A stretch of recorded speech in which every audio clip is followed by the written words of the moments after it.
Mon général, mes chers collègues, je voudrais tout d'abord vous prier de bien vouloir excuser l'absence de Jean-Michel Jacques, le président, ce matin. Il est en déplacement auprès de nos soldats et plus particulièrement de nos militaires blessés, puisqu'il accompagne la ministre déléguée auprès de la ministre des Armées et des Anciens Combattants à la maison Athos de Caen. Mais c'est un enjeu pour lequel voilà, toute la commission est vigilante, attachée, et lui sans doute encore plus que les autres. En conséquence, cela me vaut donc l'honneur et le plaisir de présider l'audition ce matin, puisque nous poursuivons et terminons notre cycle consacré au PLF pour 2026. Et ce matin, nous commençons avec le général d'armée Pierre Schill, chef d'état-major de l'armée de terre. Avant d'entamer nos discussions, nous sommes le 23 octobre. Et je voudrais rendre hommage à nos 58 militaires français tués sur le poste Drakkar à Beyrouth, des militaires du 1er et du 9e RCP. Je n'oublie pas d'ailleurs que le premier RCP était basé en 1945 à Avord, dans ma circonscription, puisque c'était aussi, on appelait l'infanterie de l'air, il y a longtemps. Ils étaient déployés dans le cadre, non pas de la FINUL qui existait déjà, mais de la FMSB, la Force multinationale de sécurité à Beyrouth, un pays et une ville que je connais bien. Donc une pensée pour eux, pour leurs camarades, pour leurs familles et aussi pour nos alliés américains qui avaient été frappés eux aussi quelques minutes avant. Le sujet qui nous occupe ce matin est le projet de loi de finances pour 2026 pour l'armée de terre. La rapporteure pour avis sur ces crédits au sein de notre commission est Madame Isabelle Santiago. Sur les 15,9 milliards d'euros en crédits de paiement consacrés au programme 178 préparation et emploi des forces, 2,5 milliards sont dédiés aux forces terrestres, soit 15% de plus par rapport à 2025. Peut-être pourrez-vous, mon général, nous détailler les besoins qui sous-tendent cette hausse, nous indiquer à quelle priorité seront affectés ces crédits supplémentaires, s'agissant de la préparation opérationnelle, de l'entretien programmé des matériels, le MCO, ou de l'infrastructure, par exemple. Par ailleurs, l'année 2025 a été celle de la consolidation de l'engagement de l'armée de terre sur le flanc est de l'Europe, en Roumanie, en Estonie, et a permis la montée en puissance de ce qu'on appelle la brigade bonne de guerre. Nous serions intéressés de vous entendre sur ce nouveau dispositif d'engagement et que vous nous expliquiez les choix stratégiques sous-jacents. Sur le volet ressources humaines, un volet que j'ai beaucoup exploré il y a quelques mois, je tiens à saluer les progrès de l'armée de terre en matière de fidélisation. Les cibles de recrutement ont été atteintes en 2025. Le schéma d'emploi devrait être respecté. Et je dois dire que c'est une bonne nouvelle pour tout le monde après un petit trou d'air qui avait préoccupé, qui nous avait tous préoccupés. C'est absolument fondamental pour une armée en constant renouvellement, placée sous le signe de la jeunesse, du renforcement de la masse. Donc le budget pour 2026 devrait permettre de consolider ces acquis, notamment dans la perspective d'une hybridation renforcée avec la réserve. Enfin, sur le plan capacitaire, vous reviendrez sans doute sur l'effort permis par le PLF afin d'acquérir des capacités indispensables pour poursuivre notre réarmement et se préparer à la haute intensité, par exemple les hélicoptères NH90, les véhicules blindés Scorpion et bien sûr les munitions, qu'elles soient de gros calibre, anti-char ou téléopérées. Mon général, je vous cède la parole. Merci. Merci, Monsieur le Vice-président. Merci, Mesdames et Messieurs les députés. Merci d'avoir eu cette mention pour effectivement l'attentat du Drakkar et les soldats qui ont été tués en opération à l'époque. Et peut-être ce matin, en ouverture de mon propos, j'aurai une pensée pour les 15 000 soldats de l'armée de terre qui sont aujourd'hui en mission ou déployés et les 15 000 qui sont en alerte. Je pense qu'ils sont l'expression de la volonté de la nation et de la crédibilité des armées. Sans revenir sur chaque épisode de l'actualité internationale, il m'apparaît important d'évoquer le rythme et l'intensité des crises que le monde connaît. Il confirme que nous vivons un moment géostratégique. Des événements graves comme les frappes récentes sur l'Ukraine ou les violations d'espaces aériens de pays alliés passent presque inaperçus dans la succession des événements. Ils ne sont pas anecdotiques. Ils traduisent l'urgence de la menace et la radicalité de la bascule du contexte international. Nous assistons à un changement d'air, à un retour des empires qui doit dicter notre posture. Pour être libre, il faut être craint. Pour être craint, il faut être fort. Et j'ajouterai pour l'armée de terre, pour être fort, nous devons nous tenir prêts et le faire savoir à nos alliés comme à nos adversaires. Se tenir prête, c'est ce que fera l'armée de terre en 2026, forte des 2 premières années d'une transformation dont nous pouvons déjà mesurer les effets. J'estime que le plan est bon. Les choix faits en 2023 grâce à la loi de programmation militaire 2024-2030 sont pertinents. Mais l'urgence et la radicalité du contexte imposent d'en accélérer la mise en œuvre. Le projet de loi de finances pour 2026 en donne les moyens. La France veut peser sur son destin et tenir son ambition de puissance d'équilibre et d'entraînement, de moteur d'une architecture de sécurité en Europe qui soit un pilier crédible de l'Alliance atlantique. Elle a besoin d'une armée de terre de combat, prête à remplir des missions allant de la protection du territoire à une contribution déterminante à la défense collective de l'Europe sous forme d'un commandement en coalition. Le plan est bon. Le diagnostic qui a présidé au plan de transformation de l'armée de terre porté par la loi de programmation militaire reste valide. Mais les faits récents en confirment avec une force particulière l'indispensable accélération et amplification. Je tire 3 enseignements militaires des combats terrestres en cours sous nos yeux. Le premier enseignement concerne l'ampleur des engagements menés par de grandes unités disposant de moyens massifs et de saturation du champ de bataille. Les combats s'étendent au-delà de la ligne de front, dans la profondeur et sur les arrières. Les capacités logistiques, le soutien, la régénération sont visés, mettant au défi la résilience industrielle des nations. Le deuxième enseignement tient à la vitesse d'adaptation. Les modalités sont innovantes et évolutives, intégrant rapidement les progrès technologiques et les percées tactiques, sans pour autant disqualifier les procédés préexistants. Le troisième enseignement porte sur l'exploitation des champs immatériels. Les outils numériques sont des vecteurs de puissance potentiels pour nos systèmes de renseignement et de commandement.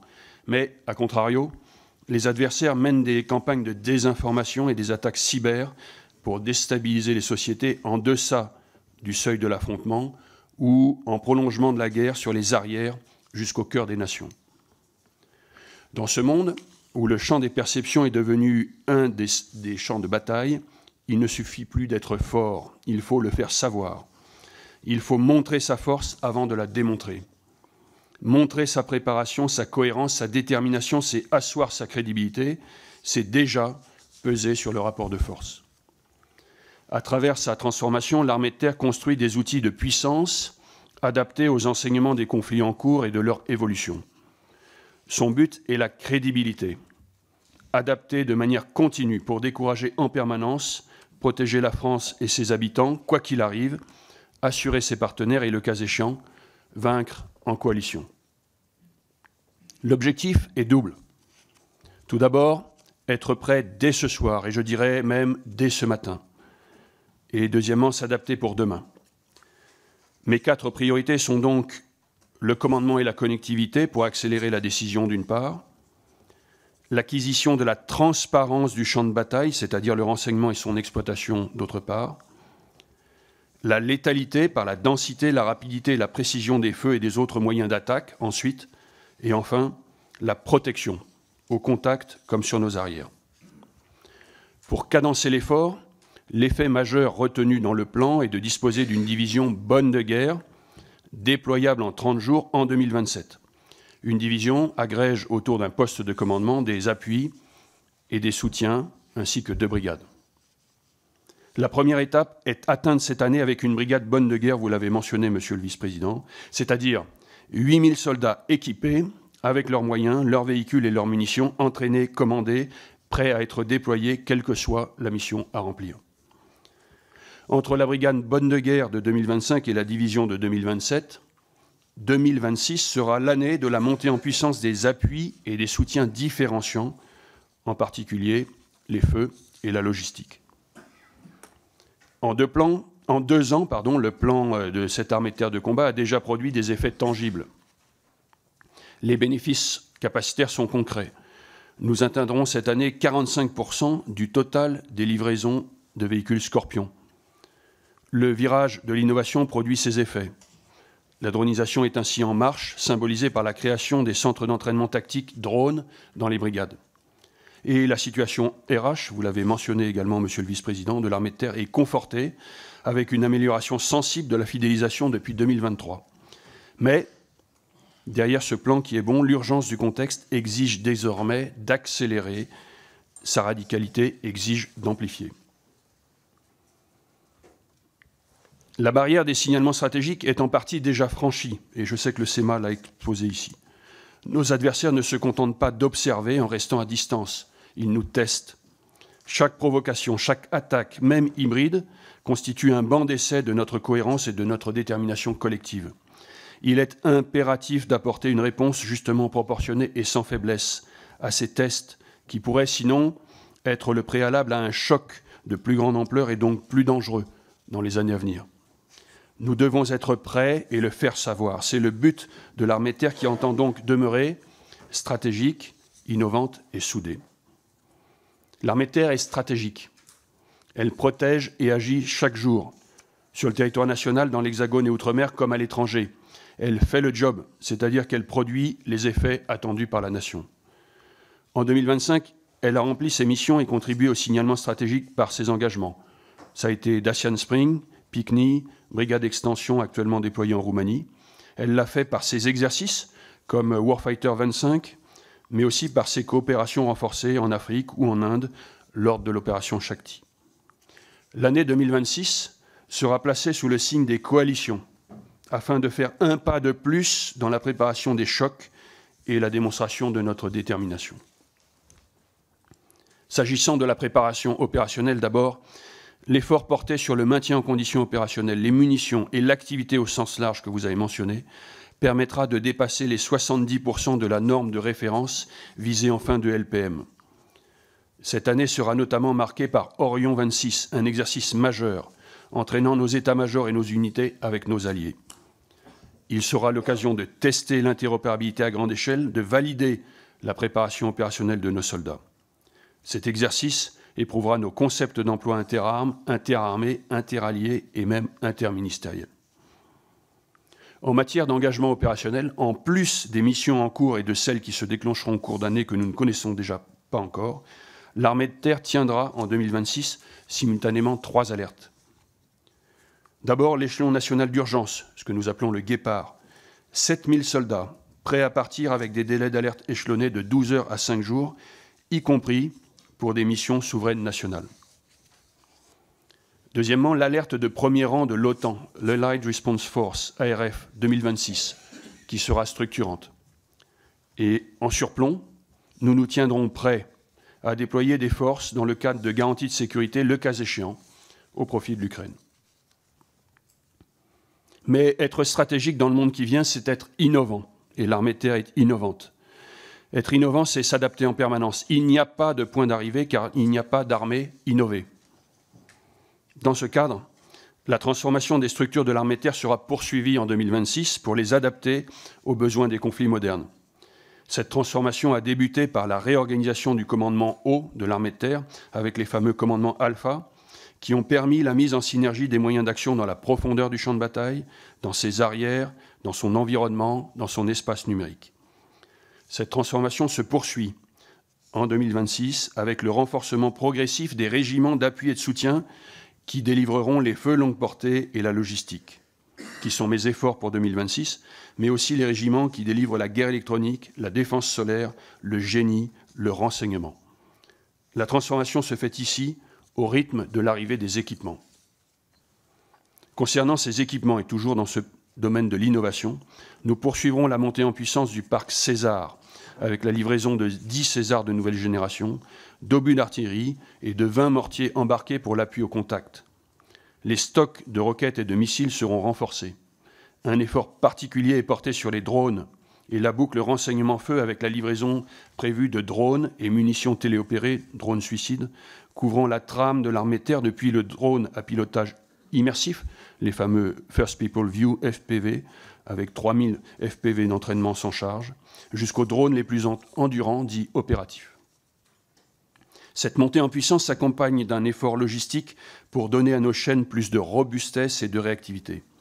L'exemple emblématique est celui des contrats de marché de soutien hybride, dont bénéficie notamment le véhicule blindé de combat d'infanterie, le VBCI, pour passer d'une logique de flux à une logique de stock, seule compatible avec un engagement majeur. Concernant les moyens logistiques, les flottes de camions de transport seront modernisées pour remplacer les GBC vieillissants. Nous recevrons les premiers wagons de transport polyvalent interarmés et 145 nouvelles commandes seront passées en 2026 pour densifier nos moyens logistiques. En complément de ces transformations de structure et de cette modernisation par les équipements, en 2026, l'effort sera encore accru en termes d'innovation tant par le haut que par le bas, mêlant évolution technique et doctrinale. L'innovation par le haut porte principalement sur les programmes d'équipement majeurs et les capacités structurantes. Le moteur en est le commandement du combat futur, dont la mission est d'éclairer l'avenir en lien avec la base industrielle et technologique de défense. Un des exemples de réalisation en 2026 est le Data Hub de l'Avent. Il s'agit d'un cloud, beaucoup de termes britanniques, anglais, mais je ne sais pas quel est l'équivalent du cloud en français, mais du nuage. Nuage numérique, tactique, embarqué au milieu des postes de commandement, conçu pour agréger, traiter et distribuer des données issues de capteurs, de systèmes de combat et de renseignements en temps réel vers les éléments de contact. Les livraisons en 2026 des postes contact, des postes pour véhicules, des kits d'hybridation et des moyens de guerre électroniques seront exploités dans cette démarche de Data Hub de l'Avent. L'innovation par le bas, elle, repose sur l'initiative des soldats, leur connaissance du terrain et l'expérimentation. C'est le bouillonnement de l'esprit pionnier. Les unités cherchent, détournent, manipulent, adaptent et proposent des solutions, bricolent. Cette dynamique permet de capter les idées des utilisateurs. Elle porte ses fruits depuis 2 ans. Nous accroîtrons encore l'élan en 2026 en donnant encore plus de subsidiarité aux unités via les enveloppes dédiées et en déconcentrant une part des crédits consacrés aux autres opérations d'armement. En la matière, la subsidiarité a un effet démultiplicateur. Innover, c'est enfin anticiper les ruptures. Les 4 dernières années ont vu l'essor des drones aériens de combat et leurs conséquences sur la manœuvre tactique et opérative. J'ai la conviction que les prochaines années verront la maturation des drones terrestres. C'est le sens de l'initiative Pendragon, avec l'Agence ministérielle de l'innovation de défense, l'AMIAD. Son but est de doter l'armée de terre d'une première unité robotisée d'ici l'été 2026. La robotisation terrestre sera une révolution culturelle et tactique que l'armée de terre entend anticiper et exploiter. Mais cette armée de terre stratégique et innovante, elle est et elle doit demeurer soudée. Et mon 3e axe d'effort est que l'armée de terre soit prête à faire et le faire savoir en consolidant son socle d'armée d'emploi soudée par la fraternité d'armes. Dans ce domaine, pour 2026, j'ai choisi le mot d'ordre « servir ». Il témoigne de la relation entre la nation et ceux qui s'engagent pour la défendre. Pour les soldats de l'armée de terre, il s'agira d'un effort de considération, cette fraternité d'armes verticale du chef envers les subordonnés, mais aussi des subordonnés envers leur chef. Et par la pratique d'un commandement par intention, plus subsidiaire, sans en rabattre sur la culture du résultat et la maîtrise du risque, qui oblige autant le chef qu'il responsabilise le subordonné. Servir, c'est aussi permettre à davantage de jeunes Français de contribuer à la défense, pour quelques jours ou quelques mois, sans en faire leur métier. En 2026, nous poursuivrons la montée en puissance de la réserve, selon le plan de la loi de programmation militaire, passant de 29 000 à près de 32 000 réservistes. Nous constituerons cette année une première brigade de défense du territoire national, composée en majorité de cadres et de soldats de réserve, mais pas seulement. Elle illustre la marche vers un modèle hybride, combinant active, réserve et toutes les formes de volontariat. Un modèle qui offre à l'armée de terre une combinaison de masse et de compétences pour remplir ses missions. Les ressources prévues par le projet de loi de finances 2026 permettront de poursuivre la mise en œuvre du plan de fidélisation 360 degrés, en particulier les volets hébergement et logement, en soutien à la condition de vie des soldats et de leurs familles, ces soldats restant la préoccupation la plus importante à prendre en compte. Monsieur le vice-président, mesdames et messieurs les députés, le plan est bon, le contexte commande de l'accélérer et de l'amplifier. En 2026, nous poserons des jalons décisifs qui permettront en 2027 de disposer d'une division modernisée, bonne de guerre, déployable en 30 jours et d'atteindre en 2030 un niveau de corps d'armée pleinement apte à commander en coalition. Nous avançons avec lucidité et détermination dans la transformation de l'armée de terre. Nous le faisons grâce à l'effort de la nation, que je mesure tout à fait, et au professionnalisme des hommes et des armes qui servent aujourd'hui. Ces hommes et ces femmes sont prêts. En 2026, ils resteront prêts. Je vous remercie. Merci beaucoup, mon général. Vous l'avez dit, ampleur de l'engagement, vitesse de l'adaptation, immatérialité des champs exploités. Je crois que l'objectif de cette commission, c'est bien de faire en sorte que notre nation, qui est prête aujourd'hui, le soit demain, malgré toutes les ruptures. Et aussi, et c'est le rôle de notre commission, de faire savoir que nous sommes prêts. Je vous remercie pour ces propos liminaires et nous allons passer la parole aux orateurs de groupe, en commençant par le Rassemblement national et M. Julien Limongi. Oui, merci Monsieur le Vice-président. Mon général, derrière l'affichage d'un maintien de la trajectoire budgétaire à hauteur de 6,7 milliards d'euros supplémentaires, il faut bien reconnaître qu'il s'agit d'une hausse en trompe-l'œil. Les reports de charges, les restes à payer et cette tête grise qui enfle d'année en année compromettent sérieusement la sincérité et la soutenabilité de la loi de programmation militaire. Je sais, mon général, que vous n'êtes pas comptable des décisions politiques qui ont conduit à cette situation. Vous connaissez mieux que quiconque les failles capacitaires qui affectent aujourd'hui nos forces, mais les besoins, eux, sont bien réels. Nous le voyons sur les feux, sur les stocks de munitions, sur le manque d'entraînement ou encore sur les difficultés persistantes en maintenance comme pour le Serval. Dès lors, la question n'est pas de savoir si l'armée de terre fait des efforts, elle en fait, et des considérables, mais comment, malgré ces efforts, elle pourra parer au plus pressé dans un contexte budgétaire aussi contraint. Et surtout, la question que tout le monde se pose, mais que personne n'ose vraiment dire, en cas de réel coup dur, comment fait-on? Avec des failles capacitaires identifiées, des stocks insuffisants et des marges financières quasi nulles, serions-nous en mesure de tenir durablement dans un engagement majeur? Enfin, un mot sur le programme MGCS. Nous n'avons plus de nouvelles et beaucoup s'interrogent sur son devenir. Ira-t-il au bout ou connaîtra-t-il le même destin incertain que le SCAF? Mon général, votre éclairage sur ces points est essentiel pour que nous puissions collectivement mesurer la réalité de la situation au-delà des effets d'annonce. Merci à vous. Merci, monsieur le député. Sur la... Peut-être un début de réponse qui va être extrêmement théorique, mais moi je considère qu'on sera toujours en manque, de toute façon. Il faudrait... Alors, mon enjeu, c'est d'employer au mieux les ressources qui sont les nôtres, dans ma ligne d'eau, en premier lieu, c'est-à-dire au sein de l'armée de terre, et je vais y revenir, dans la contribution à la construction du plan général au sein du ministère, et puis comme citoyen, le cas échéant, éventuellement citoyen un peu éclairé, participer au débat global sur l'effort de défense. Sur la question de l'équilibre général, enfin de l'équilibre au sein du ministère des Armées entre les grands choix, je pense que je dirais un peu la même chose au niveau des armées que mon propos au niveau armée de terre. Je pense que le plan général est bon. Et il repose sur un équilibre entre les impératifs de demain, et donc concrètement les impératifs plutôt des équipements très structurants, et ceux d'aujourd'hui ou de l'immédiat, et qui sont plutôt les petits équipements, mais aussi l'entraînement, les stocks de munitions, etc. Cet équilibre général me semble bon, et il me semble objectivement que c'est ce que nous parcourons avec, au cours des PLF, enfin, des années successives, à travers les ressources attribuées chaque année, et qui correspondent aux ressources de la loi de programmation militaire. Maintenant, c'est clair que dans ce plan survient dans un environnement qui est profondément bousculé. Et je crois que ça a été le propos du SEMA, de dire qu'aujourd'hui, finalement, on a un enjeu à réajuster ce plan dans une double logique. Et je décris là au niveau du ministère, mais ces propos pourraient être exactement les mêmes au sens de l'armée de terre. Une première logique qui est probablement de miser encore davantage sur le court terme par rapport au long terme. Et ça, c'est à nouveau les petits équipements, c'est l'activité d'entraînement, c'est les stocks de munitions, c'est tout ce qui va transformer, donner sa pleine cohérence à l'ensemble des équipements le plus tôt possible par rapport à une cohérence qu'on imaginait plus étagée dans le temps.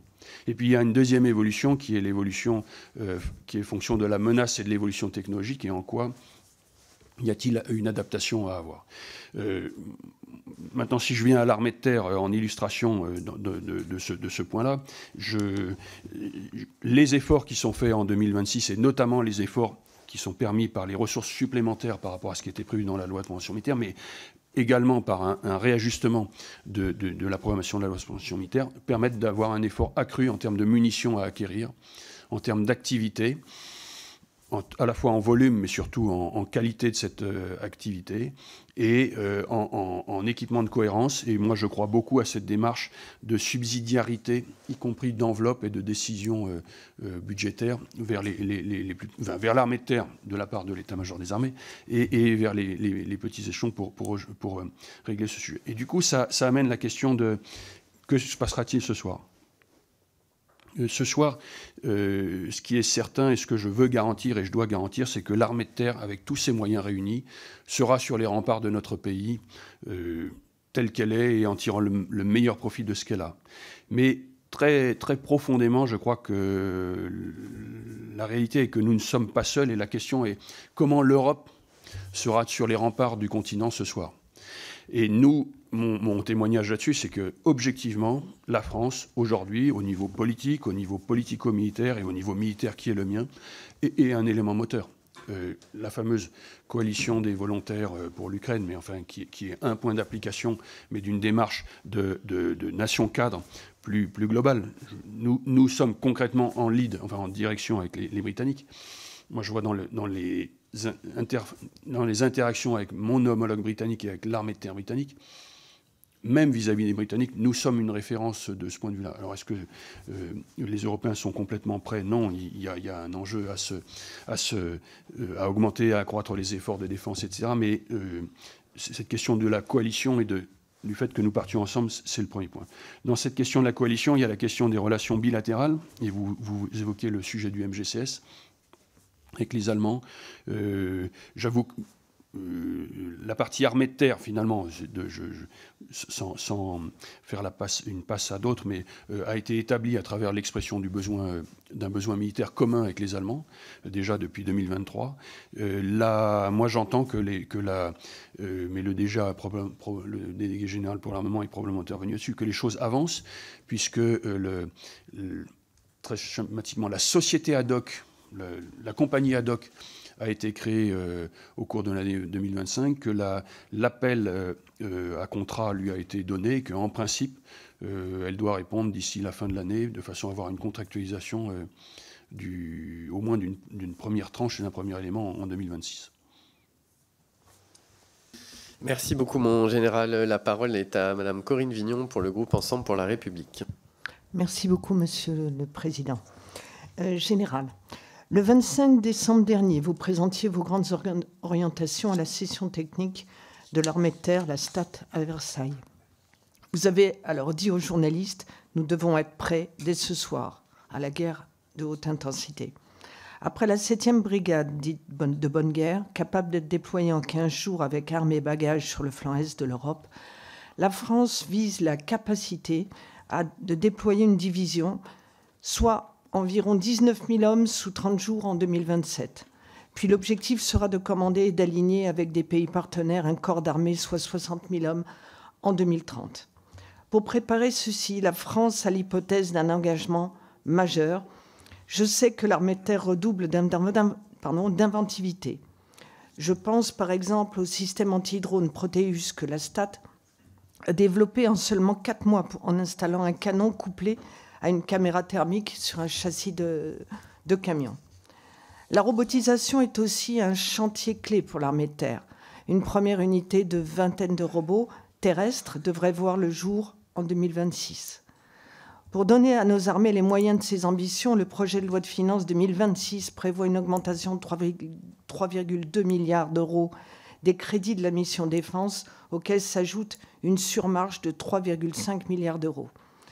Ainsi, Général, pensez-vous que l'armée de terre s'adapte suffisamment rapidement aux nouvelles formes de conflits de haute intensité ? Et ce projet de loi de finances vous donne-t-elle suffisamment les moyens ? De quels équipements avez-vous vraiment besoin ? Madame la députée, peut-être une précision ou un rebond un peu préalable, sans qu'il soit trop long par rapport à votre propos, sur cette question de être prêt ce soir et la question de l'hypothèse d'un engagement majeur. Je pense que le chef d'état-major des armées a bien reprécisé quelle est sa vision dans ce domaine-là. Ce qui est compliqué à faire comprendre à l'extérieur, dans notre analyse, mais aussi à l'intérieur, c'est que l'avenir n'est pas écrit. Nous devons, notre mission, ma mission en tant qu'armée de terre, c'est de peser sur cet avenir, c'est d'empêcher que le pire n'arrive. Et pour empêcher que ce pire n'arrive, il est important qu'on soit conscient des menaces, de leur urgence, de leur radicalité et de l'enjeu de s'y préparer. Et de s'y préparer jusqu'aux hypothèses les plus graves et les plus dures. Mais ce que nous avons à faire, c'est concrètement, dans l'immédiat, c'est concrètement d'être nation 4, c'est-à-dire d'entraîner nos alliés aujourd'hui, d'être capable de répondre à des tests aujourd'hui et peut-être à un choc qui serait une tentative de test plus important et plus dur d'adversaires, notamment russes, et comme l'a expliqué le SEMA. Et c'est toute l'ambiguïté du propos vers l'extérieur, c'est que c'est pas un inéluctable vers le pire. C'est le propre de « si tu veux la paix, prépare la guerre ». Donc, de toute façon, il y a cet enjeu à la fois préparer le pire et les conditions les conditions d'engagement les plus dures, mais en agissant aujourd'hui et en étant, avec ce que nous avons aujourd'hui, prêt à démontrer un certain nombre de choses, à le démontrer par l'exposition qu'on en fait, et le SEMA l'a dit, être prêt à le démontrer par la démonstration concrète éventuellement. Et donc, tout ce que nous conduisons aujourd'hui pour l'armée de terre est dans cette logique-là. Donc cette question une brigade bonne de guerre en 2025, une division en 2027 et un corps d'armée en 2030, ou la capacité de commandement de corps d'armée en 2030, ça ne veut pas dire que d'ici 2030, on l'a le corps d'armée. Mais notre objectif, c'est qu'il soit à ce qui est considéré comme l'état de l'art aujourd'hui dans le cadre de l'OTAN, à cette échéance-là, pour être crédible.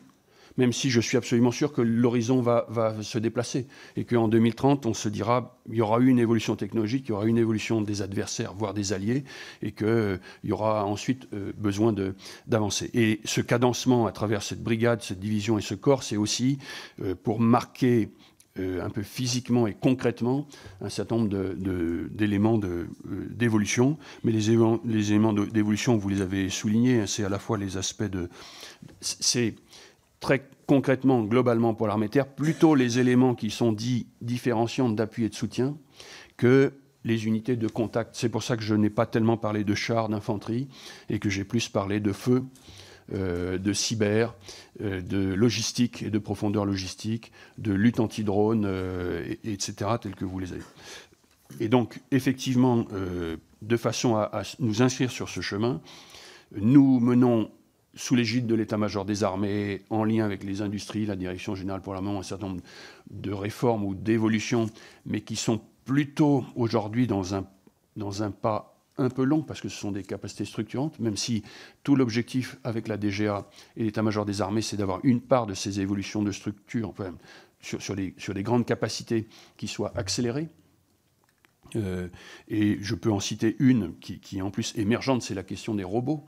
Voilà. En 2026, comment avoir une première unité de démonstration opérationnelle, robotisable, qui est finalement une façon d'avancer de manière très, très importante, ce qu'on voyait plutôt pour la décennie suivante, ce qu'on appelait Titan, de nouveaux équipements qui seraient organisés autour de la robotisation.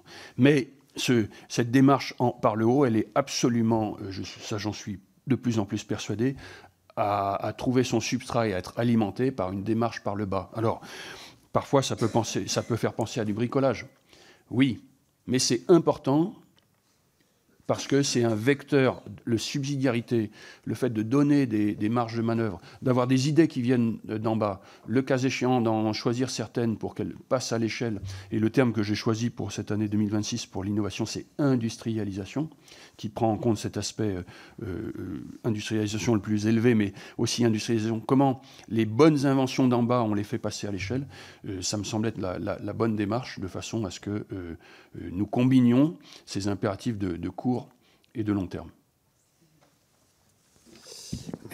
Merci, mon général. Pour le groupe de la France Insoumise, la parole est à monsieur Bastien Lachaud. Merci, monsieur le président. Général, merci pour ce propos liminaire, dans lequel, à plusieurs reprises, vous avez indiqué que le plan était bon, que la LPM correspondait à vos attentes. Mais pourtant, le budget de cette année propose aux parlementaires d'adopter un budget avec une marge à 6,7 milliards, et non pas 3,2, comme la LPM le prévoyait initialement. Donc, si la LPM est bonne, pourquoi avons-nous besoin de cette marge supplémentaire de 3,5 milliards ? Pouvez-vous nous expliquer à quoi vont servir ces 3,5 milliards ? Y a-t-il des programmes majeurs, beaucoup plus de matériel qui vont arriver dans les forces ? Ou alors, comme la ministre l'a dit il y a 2 jours, cela va-t-il permettre de mieux entraîner et de renforcer les stocks de munitions ? Parce que je vois là une contradiction entre une bonne LPM, mais dès la 2e année, on a besoin de doubler la marche. Donc j'aimerais bien un retour de votre part, d'un point de vue terre, sur cette question. Ensuite, vous avez évoqué les frappes dans la profondeur. Donc évidemment, cela nous amène à la question du renouvellement du programme du LRU. Où en êtes-vous ? On sait qu'il y a un consortium lancé par la DGA qui en est au stade du projet. Nous savons également que l'entreprise Turgis et Gaillard s'est lancée elle-même et propose un modèle, le modèle Foudre, directement quasiment disponible. Et je sais que l'armée de terre envisage de se doter d'une solution étrangère. Quelle est aujourd'hui la solution qui vous semble la plus pertinente à tout point de vue ? Et enfin, dernier point, vous avez évoqué dans votre présentation que la dronisation était en marche. À quel point est-elle en marche au sein de l'armée de terre de nos jours ? Et l'armée de terre du futur doit-elle être une armée de drones ou une armée de chars ?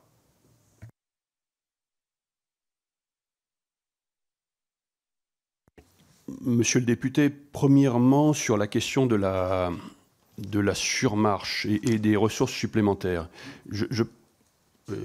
Le plan est bon au sens, à mon avis, de sa philosophie, mais même de sa structure et de son économie générale, dans le cadre d'un certain nombre de ressources consacrées par notre pays à ce plan. Mais plus il y aurait de ressources, plus je serais capable de les employer. Donc il me semble qu'aujourd'hui, il y a deux choses. Enfin, je réponds à 3 niveaux. Il y a 2 choses. Il y a une première chose qui est, compte tenu de l'urgence et de la radicalité, il semble que notre pays aille vers une direction où il pourrait accepter de consacrer des ressources encore supplémentaires à sa défense, nonobstant la situation budgétaire générale, compte tenu de l'urgence, des menaces, de leur radicalité, mais aussi des opportunités se faisant d'entraîner nos partenaires. Donc la question, il y a une opportunité de ressources supplémentaires qui est ouverte. Deuxièmement, moi, armée de terre, plus que les autres armées probablement, je suis une armée des petits équipements, de la multitude des capacités à combiner pour tirer la meilleure efficacité. Et donc peut-être plus que les autres armées encore, je suis finalement adaptable, polyvalent à la fois dans les actions, mais aussi dans la capacité à réajuster la direction de ma progression et de l'équipement et de la modernisation. Et donc, moi, je suis tout à fait adapté et tout à fait intéressé par la saisie de ces ressources supplémentaires, enfin, de façon à... parce que j'ai aussi un certain nombre d'industries... Enfin, je suis intéressé par la contribution d'un certain nombre de petites industries ou de capacités qui vont avoir des délais de réponse très élevés, avec des commandes des 25 pour des livraisons en 26, des commandes en 26 pour des livraisons des 26 et les années suivantes. Et donc, pour venir à la question du... Qu'est-ce qu'il y a dans ces marches pour l'armée de terre? Oui, il y a un certain nombre de stocks de munitions, mais plutôt les stocks de munitions guerre plutôt que les munitions d'entraînement qui étaient déjà dans la loi de programmation militaire. Oui, il y a une consolidation du niveau d'activité qui était programmé dans la loi de programmation militaire, cette fameuse norme loi de programmation militaire qu'on avait définie il y a déjà maintenant plusieurs années comme étant la norme d'entraînement qui serait la bonne pour une armée moderne, qui serait de 60 heures ou de 70 heures de chars par an pour un équipage, etc. Dans la loi de programmation militaire, il était prévu qu'on rejoigne cette norme d'activité en 2030. Dans les effets de ces surmarches et de ces ressources supplémentaires, on va avancer, on va accroître la pente de rejoindre de ces objectifs qui étaient... Donc il y a un effet pour moi sur ces ressources de loi de promotion militaire supplémentaire, qui est un effet d'avancement d'un certain nombre d'objectifs qui étaient prévus. Maintenant, très concrètement, et c'est mon troisième point, c'est qu'il y a aussi de nouveaux domaines qui s'ouvrent, dans le sens où la robotique que j'ai déjà citée en est un. Nous ne pensions pas que le domaine de la robotique terrestre avancerait aussi vite. Donc on voyait on avait déjà une expérience, enfin un projet Vulcain dans l'armée de terre de progression, mais qui était assez linéaire, et on voyait bien cette robotisation arriver dans les équipements, principalement dans la décennie suivante. Il est clair qu'il y a eu une évolution de la technologie au cours des dernières années qui fait qu'il y a 3 ans, on évaluait probablement cet objectif 5 ans plus tard. Aujourd'hui, il est plus proche. Il y a donc un enjeu à l'endosser et à avancer dans ce domaine. Et puis, ces surmarches ou ces ressources supplémentaires, elles vont permettre d'avancer un certain nombre de programmes structurants. Et vous en citiez un qui est celui des feux dans la profondeur. Pour moi, les feux dans la profondeur, qui seront une combinaison de feux, de successeurs du LRU, de munitions téléopérées, etc., c'est une priorité, c'est ma priorité. Parce que cette question, dans l'équilibre entre protection et agression, cette dimension de létalité dans la profondeur de mon adversaire tactique, c'est-à-dire jusqu'à 150 km en gros, c'est très important. Et donc la combinaison des moyens de reconnaissance, donc dans les ressources supplémentaires, on va pouvoir acquérir des drones qui vont permettre de sursoir, enfin, ou de compenser le retard des patrouilleurs SDT. On va pouvoir acquérir des munitions téléopérées qui vont capables de frapper dans cette profondeur du champ de bataille tactique, et, je l'espère, déboucher sur cette question de la frappe dans la profondeur que vous évoquez, déboucher parce que j'en ai besoin de manière urgente. C'est structurant pour moi. Aujourd'hui, la rapidité d'acquisition de ce moyen est liée aux dimensions industrielles de mise en compétition que vous évoquez à travers les sociétés Thales et MBDA Ariane, mais aussi Turgis et Gaillard qui propose une solution alternative. Pourquoi pas acheter des moyens étrangers, même si dans la loi de programmation militaire il est prévu que ce soit une capacité souveraine. Les moyens étrangers, c'est américain, HIMARS, c'est européen, Pulse, Europulse, c'est éventuellement indien. Moi, je pense que cette solution étrangère, elle serait valide ou elle serait valable si effectivement elle permettait d'acheter très vite, peu cher, même si les capacités ne sont pas présentes. Mon souhait premier, puisque vous me posez la question, ce serait une solution souveraine, très rapide, pas chère, efficace. Donc s'il y avait au moins souveraine, rapide, et dans un bon rapport qualité-efficacité, objectivement, ce serait une bonne solution parce qu'on a toujours intérêt à consommer les crédits dans l'industrie nationale et plutôt qu'à l'étranger. Et donc, j'ai beaucoup d'espoir dans les essais qui auront lieu en milieu d'année 2026. En tout cas, j'espère que l'année 2026 sera l'année du choix. Et sur les drones, les deux, monsieur le député, c'est-à-dire que de toute façon, ce qu'on constate dans les champs de bataille en cours, c'est que les nouvelles capacités n'éliminent pas les anciennes. Moi, je crois que le char sera une des composantes des armées encore dans 20 ans ou 30 ans. En tout cas, un système de combat capable de gagner un duel tactique et puis de percer. Est-ce que ce seront des chars habités comme les chars d'aujourd'hui ? Non, je pense que ce sera de toute façon des systèmes qui seront nés et conçus dans le monde de la robotisation, ou robotisable et automatisation, et dans ce monde du cloud de combat, enfin de l'interconnectivité, qui est déjà un peu celui du combat collaboratif qu'on a, qui est un peu celui du F-35 dans le cadre de la chasse, et qui sera donc une combinaison. C'est pour ça que, et je finis là-dessus, l'unité robotisée Pendragon de 2026, ce sera une combinaison probablement de véhicules terrestres, de drones aériens, mis en concordance par de l'intelligence artificielle, dite interagent, c'est-à-dire permettant de donner des ordres de type tactique, comme si on donnait des ordres à une unité tactique, et capable d'une forme d'autonomisation. Merci mon général. Pour le groupe socialiste et apparenté, la parole est à Madame Isabelle Santiago, qui est aussi rapporteure des crédits de l'armée de terre. Oui, merci Monsieur le Président général.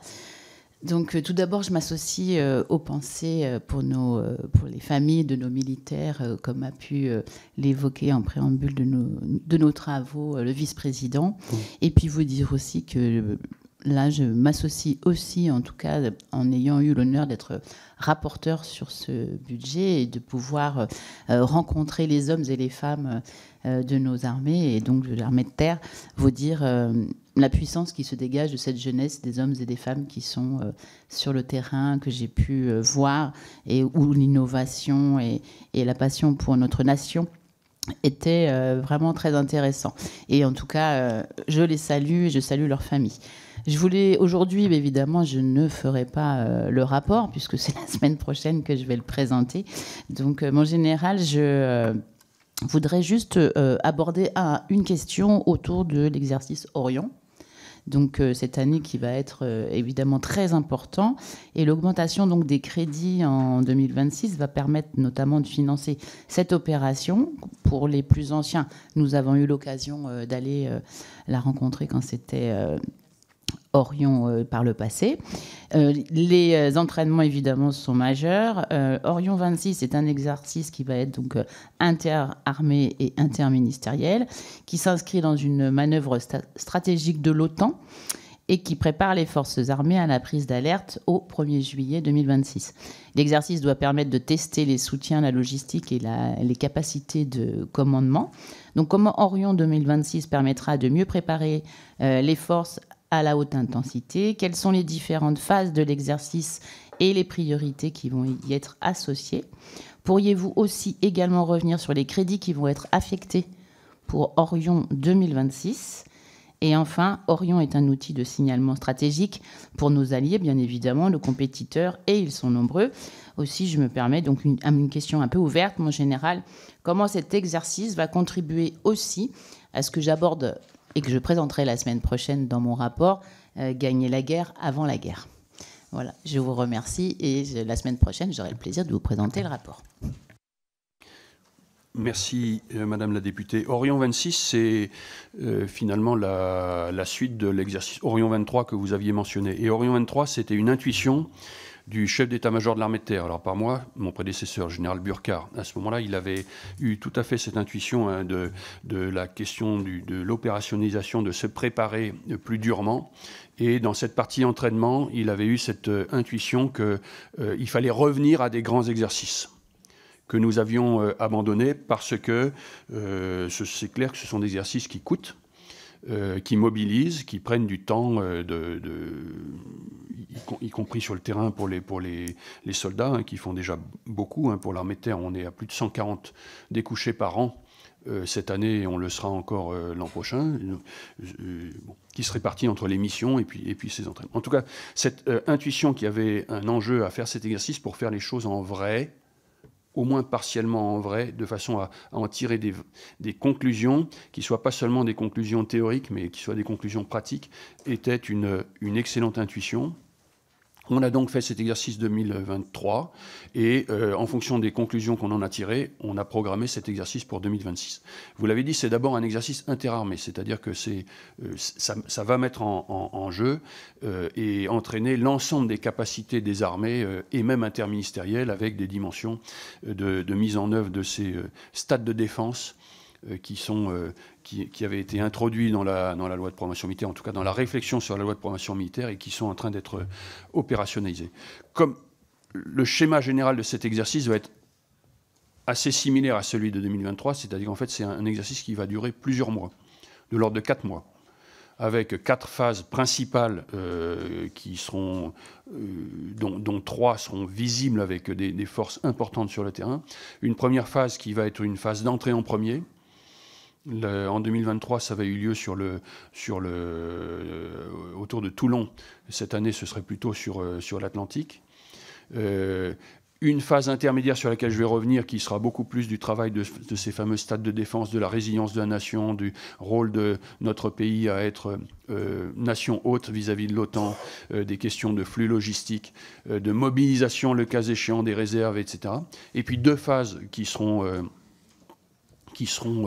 celles qui vont plus mobiliser l'armée de terre, qui seront à nouveau des exercices de grande ampleur, plutôt dans le nord-est de la France, avec à la fin, pour nous, le poste de commandement de corps d'armée, et qui sera le joueur principal, et les éléments d'appui.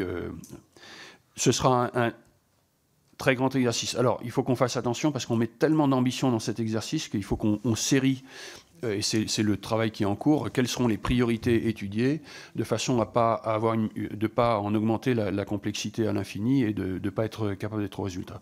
D'autant plus que cet exercice aura une dimension interalliée, que nous avons invité un certain nombre d'alliés. Et ce que nous avons découvert aussi redécouvert à Orient 3, c'est que quand on invite des alliés, il faut que l'exercice soit intéressant pour eux.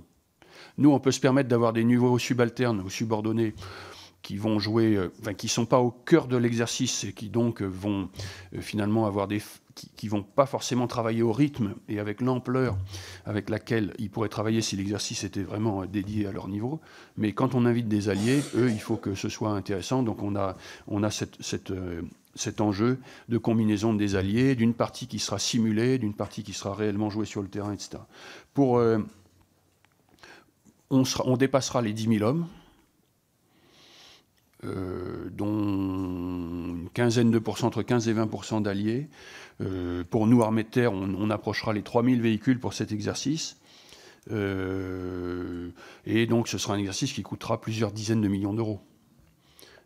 Mais dans la façon dont on a construit cette année et la préparation opérationnelle au cours de l'année qui vient, pour ce qui est l'armée de terre, comme tous les ans, on a fait des arbitrages entre ce qui sera la préparation opérationnelle dans les garnisons, la plus simple mais très efficace pour les soldats, de celle qui est un entraînement autour des garnisons, plutôt sur un niveau interarmes, dans nos fameux camps d'entraînement, centres d'entraînement en zone urbaine, etc., dans lesquels les choses sont très, très organisées et on a de la simulation extrêmement puissante, de ces grands exercices. Et c'est là que j'en viens à votre question sur qu'est-ce que ça signifiera. Ce sera d'abord quelque chose pour nous, pour apprendre, pour vérifier que les dimensions les plus logistiques, les plus attachées au sol et à la coordination seront ce que nous avons prévu est réellement efficace, et en tirer des conclusions. Ce sera une mise à l'épreuve d'un certain nombre de savoir-faire, et notamment de commandement principalement, et c'est les centres de commandement qui seront en première ligne. Ce sera une façon de prouver à nos alliés notre légitimité et crédibilité sur le fait qu'ils peuvent avoir intérêt à s'entraîner avec nous. Et ce sera évidemment aussi un signal pour dire voilà ce qu'on sait faire. voilà l'ordre de grandeur de ce qu'on sait faire, un peu façon Zapad, l'exercice qui a été organisé par les Russes. Et puis, dernier point que je mentionnerai, c'est à nouveau l'innovation, puisque j'en ai parlé longuement. Au cours de cet exercice, on va mettre en œuvre un certain nombre d'innovations. Et d'ailleurs, le fait que l'exercice ait lieu, je finis là, en 2026, ça oblige un certain nombre d'acteurs de l'innovation à se dire il faut que je sois prêt pour Orion 26. Voilà. Pour Orion 26, je montrerai que. Et ça, c'est très utile. Merci, mon général. Pour le groupe de la droite républicaine, la parole est à monsieur le ministre Jean-Louis Thiriot. Merci, Monsieur le Président. Merci, mon général. Évidemment, je m'associe à ce qui a été dit par nos collègues sur l'infinie reconnaissance que nous avons pour les femmes et les hommes qui servent les armes de la France sous votre commandement, unis par la fraternité d'armes et le sens de la mission et à tous les sacrifices qu'ils consentent. Je ne vous interrogerai pas fondamentalement sur des aspects budgétaires, mais sur deux éléments de réflexion.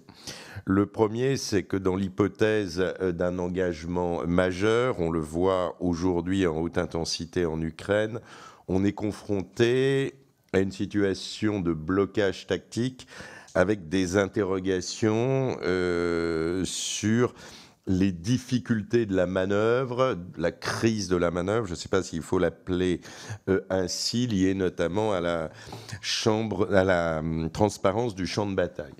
Donc je souhaiterais savoir, par rapport à cette annuité budgétaire et par rapport à votre vision, comment gérer la manœuvre demain? Quel est l'avenir de la manœuvre au niveau tactique et au niveau opératif? Est-ce que vous parliez beaucoup des feux dans la profondeur? C'est effectivement un besoin vital. Est-ce que la manœuvre de demain sera d'abord une manœuvre par les appuis, que ce soit l'artillerie ou les drones? En tout cas, j'aurais aimé avoir votre regard là-dessus.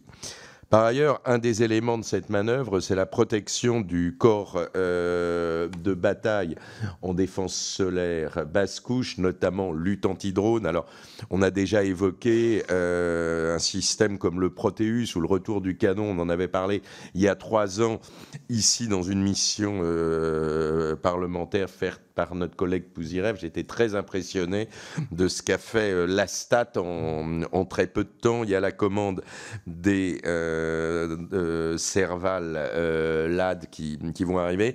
Mais comment voyez-vous cette défense anti-drone du corps aéroterrestre qui, lui, étant sur un champ de bataille, peut utiliser le cinétique beaucoup plus que dans des environnements civils au-dessus de nos villes, par exemple? Donc, quelle vision de la protection du corps de bataille dans ce domaine? Pensez-vous que le format défense solaire de notre armée de terre, avec un seul régiment d'artillerie, le 54e régiment de Hyères, est suffisant? Une dernière petite question technique. Les Russes, je finis. Les Russes, mais comme il n'y a pas beaucoup de collègues, les meilleurs. Les Russes et les Ukrainiens développent des drones guidés par fibre optique. Ceux-là, je ne vois, sont-ils brouillables? Ça paraît très difficile. Et a-t-on face à eux d'autres moyens que cinétique? Merci et pardon pour ce débordement de temps.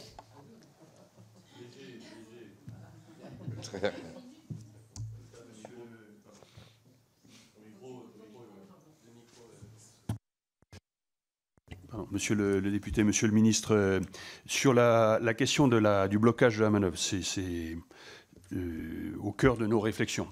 L'enjeu est évidemment, nous devons observer les conflits qui sont sous nos yeux. Ils nous apprennent beaucoup, mais nous avons à déterminer ce que sont les conclusions conjoncturelles de ce que pourraient être les conclusions plus structurelles.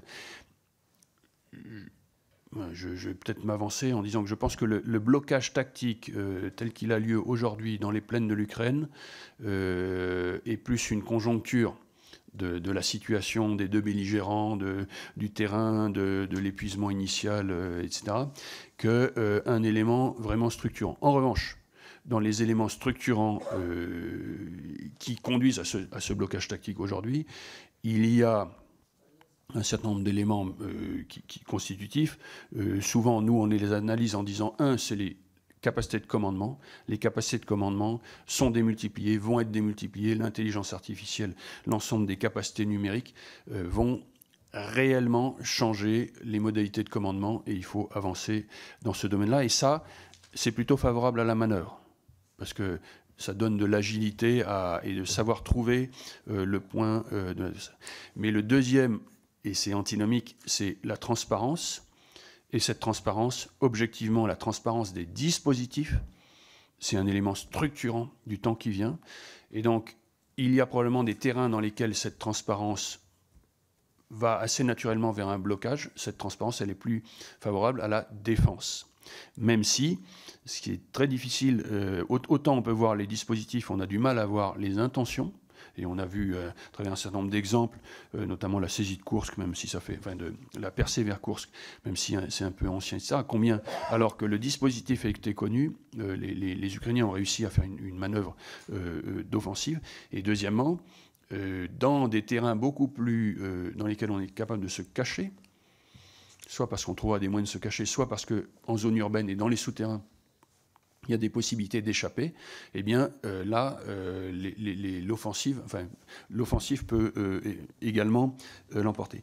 Le commandement, la létalité, la transparence, la létalité. La puissance des moyens d'agression aujourd'hui, leur portée, leur allonge, etc., associée à la transparence, effectivement, a tendance à empêcher les manœuvres, les concentrations, et à aller attaquer les logistiques. Et donc ça, c'est à nouveau plutôt favorable à la défense. Et puis, il y a la question de la protection. Et cette question de la protection, aujourd'hui, elle est en souffrance, elle est en déshérence. Ça me permet de faire la transition avec la réponse à votre deuxième partie, parce que on ne trouvera pas de martingale. Mais on ne va pas en rester là. Le bouclier va progresser. On ne peut pas faire autrement. Alors, ça n'est pas, je ne pense pas là non plus qu'il y aura une invention qui changera la donne, mais la combinaison des moyens entre la dispersion, le camouflage, y compris visuel, etc., mais contre les détections, la défense élémentaire, la défense intermédiaire, la défense plus structurée, il y aura forcément des systèmes multicouches. Il faut qu'on se protège contre les voyeurs. Il faut qu'on se protège contre les voleurs. Il faut qu'on se protège contre les petits voyous. Il faut qu'on se protège contre les gangs, contre les organisations étatiques, contre les États. Il y a un enjeu de protection contre la menace aérienne la plus large qui est tel que vont se déployer des moyens et des industries et des solutions. Je suis prêt à en faire le pari. Et d'ailleurs, je lisais hier un article, qui disait qu'il y a un potentiel de plusieurs dizaines de milliards, voire de centaines de milliards d'euros de crédit, financiers derrière ce marché de la protection contre les moyens aériens. Donc, il y a les capacités militaires vont en profiter, en tout cas doivent en profiter. Nous, est-ce que nous avions suffisamment mis l'effort sur cette protection contre la menace aérienne ? Probablement, la réponse est non. Est-ce que nous ne l'avions pas mise parce que nous n'avions pas vu ? Oui, en partie parce que ces drones, on ne savait pas il y a 4 ans qu'il y en aurait des dizaines de milliers, des centaines de milliers, des millions. Et que les petits drones, etc., l'association avec l'intelligence artificielle. Donc, il y a eu une évolution technologique et technique, et donc doctrinale et tactique derrière, qui nous oblige à aller plus vite et plus loin qu'on ne le pensait. D'autant plus que cette guerre qui a lieu à l'est de l'Europe, mais il y en a d'autres, porte en son sein un potentiel de dispersion de combattants démobilisés qui ont des savoir-faire et qui ont cette technologie qui est absolument phénoménale. Et donc, il faut s'en protéger. Donc, ça fait partie des accélérations aujourd'hui, à la fois dans la recherche fondamentale, dans la recherche générale, dans l'acquisition. Dernier point là-dessus. Nous, aujourd'hui, nous faisons un découpage, de même que nous avons découpé les drones entre drones du combattant, drones élémentaires et drones du commandement, pour dire il y a des drones qui vont être servis par tout combattant. Tout combattant a des drones, et même si son métier premier est autre. Que dans les unités combattantes, Il y a un certain nombre de drones qui sont servis par des spécialistes, mais pour appuyer la mission combattante. Ça, c'est la zone intermédiaire. Et puis, il y a des drones qui sont servis dans des régiments spécialisés de drones parce qu'ils apportent un appui au commandement. Bon, ben, pour la défense antiaérienne, c'est la même chose. Il y a une protection à avoir pour l'individu. C'est le petit système de détection des signaux électromagnétiques sur le casque, c'est tous les moyens élémentaires. Il y aura besoin, et nous sommes en train de développer des capacités intermédiaires, et vous citiez le Proteus, ou c'est vous, Madame la députée, qui le citait, qui fait partie de cette couche intermédiaire avec les radars que nous sommes en train d'acheter. Et puis, il y aura des systèmes de défense solaire spécialisés, y compris jusqu'à la très haute altitude, etc., même si aujourd'hui, c'est l'armée de l'air qui a ces éléments les plus élevés. Vous parliez de la fibre optique. Eh bien, nous sommes en train d'expérimenter, nous aussi, des drones à fibre optique, parce qu'ils ne sont pas brouillables, mais on va trouver une parade. Ce sera le laser, ce sera l'arme à effet dirigé, ce sera des cages, ce sera... donc cette partie de lutte anti-drone, ça fait partie des accélérations pour les années qui viennent. Merci, mon général. Pour le groupe écologiste et social, la parole est à Madame Catherine Hervieux. Monsieur le Président, général, chers collègues, j'ai une pensée particulière aujourd'hui pour les victimes de l'attentat du Drakkar, il y a tout juste 42 ans. Elle va évidemment, ma pensée, envers nos soldats en opération. Le projet de MGCS vise à passer à un nouveau type de système de combat terrestre et non à un futur char, comme vous l'aviez dit précédemment. Les chars Leclerc sont en cours de modernisation avec les chars Leclerc XLR. Toutefois, les chars Leclerc, y compris avec les XLR, iront-ils jusqu'au remplacement prévu par le MGCS? La rénovation des chars Leclerc est-elle suffisante? Faisons-nous face à un trou capacitaire? De plus, pourriez-vous nous apporter des précisions sur les montants précis ou les spécifications sur la rénovation et l'acquisition des VBCI? Vous avez évoqué la possibilité d'intervenir dans un conflit de haute intensité. Cela impose une évolution de nos équipements, de notre préparation opérationnelle, voire de nos modes d'action, ce dont on débat. La formation des militaires aux conditions climatiques extrêmes, désert et arctique, est une preuve de cette adaptation de l'armée de terre. Comment le maintien alors en conditions opérationnelles, en particulier celui des véhicules, répond-il à ces nouvelles conditions de travail? Quels sont vos retours sur l'utilisation d'imprimantes 3D? Vous avez également abordé le sujet de l'appui et de la logistique. Comme rapporteur de la mission sur les armes du génie, je constate actuellement des besoins et un retard à rattraper. L'appui au combat et l'aide au déploiement sont à investir, notamment depuis l'Euretex d'Ukraine et au Moyen-Orient. En avril 2023, vous aviez annoncé que le génie bénéficiera d'un renforcement en effectif qui lui permettra de recréer des unités disparues spécialisées dans le minage, le contre-minage et le franchissement, ainsi que de densifier des capacités échantillonnaires aujourd'hui, comme l'ouverture d'itinéraires, le franchissement fluvial. Qu'en est-il aujourd'hui, fin 2025, et quelle visibilité pouvez-vous apporter au génie à court terme? Je vous remercie d'avance. Merci, Madame la députée. Sur le Leclerc, MGCS, char, je n'ai pas d'idée arrêtée aujourd'hui sur ce que sera la solution pour l'avenir de court, moyen et long terme, parce qu'il y a une combinaison, il y a là quelque chose à construire, et dans ce quelque chose à construire, il y a des dimensions industrielles. Il y a des dimensions internationales, on en a parlé tout à l'heure avec le MGCS.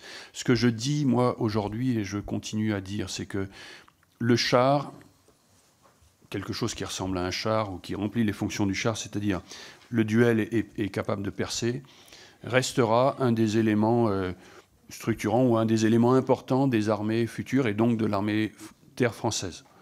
Dans le cadre du format général de notre armée de terre aujourd'hui, 200 Leclerc, 200 chars, 200 de ces systèmes, ça me semble être la bonne dimension, parce que ça représente une brigade plus blindée, capable de conduire ce type d'opération. Et donc, dans le cadre de l'entraînement d'un certain nombre de mes alliés, au sens de nation cadre et de consolidation de mes forces, c'est important.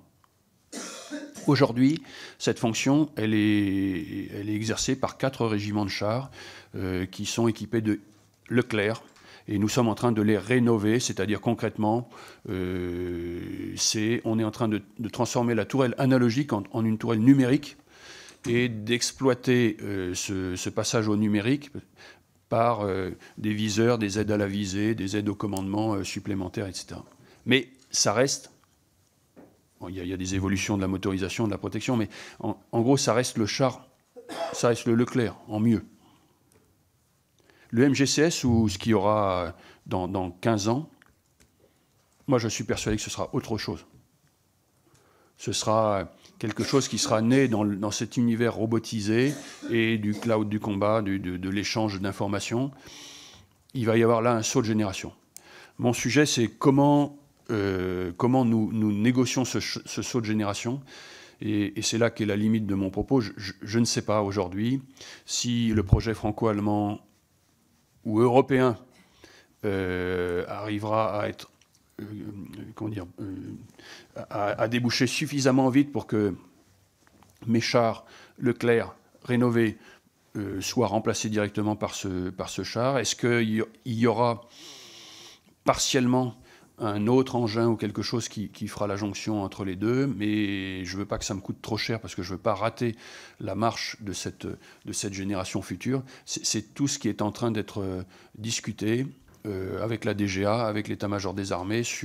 Voilà. Moi, je vois plutôt les choses en biseau. Et je sais que le SEMA en a parlé devant votre commission aussi, hein, sur le fait que je pense que nous ne sommes plus dans un temps où il y aura un point d'arrivée. Le point d'arrivée, il y aura 200 Leclerc rénovés. Il y aura 200 MGCS dans l'armée de terre. Je vois beaucoup plus les choses en biseau, dans le sens où il y aura probablement une coexistence du Leclerc rénové avec soit une première capacité de MGCS ou équivalent de ce char futur, dans des proportions qui vont varier, mais il y aura pas, l'armée de terre ne sera pas équipée un jour de 200 Leclerc rénovés, et puis un autre jour de 200 MGCS. Il y aura une combinaison de ces générations, et pourquoi j'insiste là-dessus, parce que je pense que c'est une réalité fondamentale, et je sais que le SEMA en a parlé, de ce monde en innovation et en évolution qui fait qu'on aura des versions, au mieux, des équipements différents, la plupart du temps, qui se superposeront. Le VBCI, sa rénovation aujourd'hui enfin, la rénovation à mi-vie du VBCI n'est pas prévue, ou n'est pas envisagée, n'est pas organisée, n'est pas programmée. Mon enjeu aujourd'hui, c'est de faire vivre les VBCI tels qu'ils sont. Et dans ces VBCI, alors j'espère qu'on arrivera, arrivera à exporter le VBCI. À ce moment-là, je pourrais éventuellement attacher à cet export une part de la rénovation des VBCI. Mais l'enjeu pour les VBCI, et vous l'avez dit sur le maintien en condition opérationnelle, c'est les nouveaux marchés de maintien en condition opérationnelle qui ne soient pas des marchés à l'heure, moteur et de fonctionnement, mais qui soient des marchés basés sur la constitution de stocks et de stocks étatiques, évidemment correctement dimensionnés, correctement gérés, etc., de façon à ce que, sur la partie du maintien en condition opérationnelle, on puisse réduire le coût, en tout cas optimiser les coûts de maintien en condition opérationnelle, et deux, en cas de déclenchement d'une opération majeure, utiliser ces stocks étatiques tampons de la vie quotidienne comme le lot de déploiement de nos engins. Et nous venons de signer sur le VBCI un premier marché de ce domaine-là. Dans ce marché d'évolution, ce marché de MCO VBCI, il fait partie du projet MCO 2030 qui est développé par la CIMT, qui a un certain nombre de composantes, dont cette composante que vous évoquiez d'emploi des imprimantes 3D et de fabrication additive, qui est un des facteurs de la nouvelle logistique. Avec un enjeu de propriété intellectuelle des pièces, de certification de ces pièces par les industriels. Et c'est pour ça que je cite uniquement ça, dans cette démarche MCO 2030 de la CIMT, la CIMT a obtenu délégation de la Direction générale de l'armement pour certifier un certain nombre de pièces, ce qui accélère cette démarche et cet emploi des imprimantes 3D. Donc, dans chaque régiment du matériel de l'armée, il y a maintenant des imprimantes 3D qui sont en réseau et dont les transferts de plans sont certifiés par blockchain, de façon à ce qu'on certifie la qualité des pièces et le volume des pièces, qu'on puisse rendre compte à l'industriel du nombre de pièces fabriquées et sont en train d'être acquis par chacun des régiments, par la CIMT, des imprimantes, de façon à pouvoir multiplier cette question de la construction, de la fabrication additive. Et enfin, vous me posiez la question sur le génie. Nous avons créé une brigade du génie en regroupant les régiments du génie qui étaient dispersés au niveau divisionnaire au préalable. Enfin, peu importe, je ne vais pas insister là-dessus. Mais ça a quand même eu un effet très important de remettre cette question du génie et de l'importance de son appui au centre des préoccupations, de dire que c'était une dimension importante. Et là aussi, sans engagement contractuel de ma part, probablement le premier régiment qu'on recrée, ou le premier régiment qu'on va dédoubler ou qu'on va recréer, sera très probablement un régiment du génie, parce que nous avons aujourd'hui d'énormes régiments du génie, une 19e RG à Besançon, etc. Et que dans ce renforcement des capacités du génie, avec la livraison d'un certain nombre d'équipements de type franchissement, bréchage, robotisation, très importante pour le génie, ce sera probablement une des fonctions opérationnelles qui bénéficiera en premier de l'arrivée des équipements qui nous permettra de mettre en œuvre cette transformation, donc des hommes, des femmes qui iront vers cette spécialité génie. En plus. Merci, mon général. Pour le groupe des démocrates, la parole est à monsieur Christophe Blanchet.